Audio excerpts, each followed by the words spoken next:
நீதிமொழிகள் 28ஆம் அதிகாரம். ஒருவனும் தொடராதிருந்தும் துன்மார்க்கர் ஓடிப்போகிறார்கள். நீதிமான்களோ சிங்கத்தைப் போலே தைரியமாயிருக்கிறார்கள்.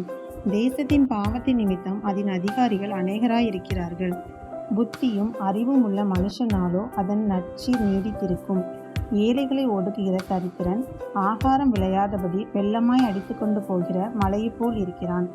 வேத பிரமாணத்தை விட்டு விலகுகிறவர்கள் துன்மார்க்கரை புகழுகிறார்கள். வேத பிரமாணத்தை கை கொள்ளுகிறவர்களோ அவர்களோட போராடுகிறார்கள். துஷ்டர் நியாயத்தை அறியார்கள். கர்த்தரை தேடுகிறவர்களோ சகலத்தையும் அறிவார்கள். இரு வழிகளில் நடக்கிற திரியாவரக்காரன் ஐஸ்வர்யவானாயிருந்தாலும் நேர்மையாய் நடக்கிற தரித்திரன் அவனிலும் வாசி. வேத பிரமாணத்தை கை கொள்ளுகிறவன் விவேகமுள்ள புத்திரன். போஜன பிரியருக்கு தோழனாயிருக்கிறவனோ தன் தகப்பனை அவமானப்படுத்துகிறான். அநியாய வட்டியினாலும் ஆதாயத்தினாலும் தன் ஆஸ்தியை பெருக பண்ணுகிறவன் தரித்திரர் பேரில் இறங்குகிறவனுக்காக அதை சேகரிக்கிறான். வேதத்தை கேளாதபடி தன் செவியை விளக்குகிறவனுடைய ஜெபமும் அருவருப்பானது. உத்தமர்களை மோசப்படுத்தி பொல்லாத வழியிலே நடக்கிறவன் தான் வெட்டின குழியில் தானே விழுவான். உத்தமர்களோ நன்மையை சுதந்திரிப்பார்கள். ஐஸ்வர்யவான் தன் பார்வைக்கு ஞானவான். புத்தியுள்ள தரித்திரனோ அவனை பரிசோதிக்கிறான். நீதிமான்கள் கலிகூறும்போது மகா கொண்டாட்டம் உண்டாகும்.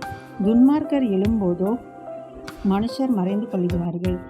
தன் பாவங்களை மறைக்கிறவன் வாழ்வடைய மாட்டான். அவைகளை அறிக்கை செய்து விட்டுகிறவனோ இரக்கம் பெறுவான். எப்பொழுதும் பயந்திருக்கிறவன் பாக்கியவான். தன் இருதயத்தை கடினப்படுத்துகிறவனோ தீங்கில் விழுவான். ஏழை ஜனங்களை ஆளும் துஷ்ட அதிகாரி கெர்ச்சிக்கும் சிங்கத்துக்கும் அலைந்து திரிகிற கரடிக்கும் ஒப்பாயிருக்கிறான். பிரபு புத்திரனாயிருந்தால் அவன் செய்யும் இடுக்கண் மிகுதி. பொருளாசையை வெறுக்கிறவன் தீர்க்காயுசை பெறுவான். இரத்த பழிக்காக ஒடுக்கப்பட்டவன் குழியில் ஒளிக்க ஓடி வந்தால் அவனை ஆதரிக்க வேண்டாம்.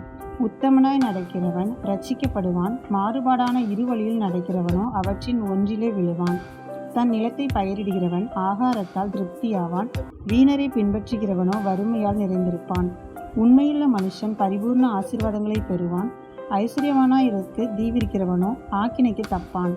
முகதாட்சிணியம் நல்லதல்ல. முகதாட்சிணியம் உள்ளவன் ஒரு துண்டு அப்பத்துக்காக அநியாயம் செய்வான்.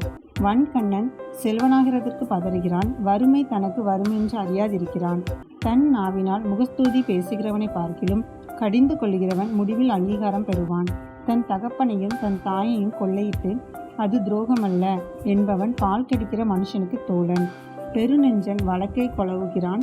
கர்த்தரை நம்புகிறவனோ செழிப்பான்.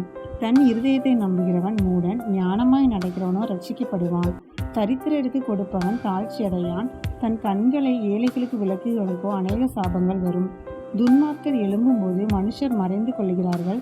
அவர்கள் அழியும் போதோ நீதிமான் பெறுகிறார்கள். ஆமென்.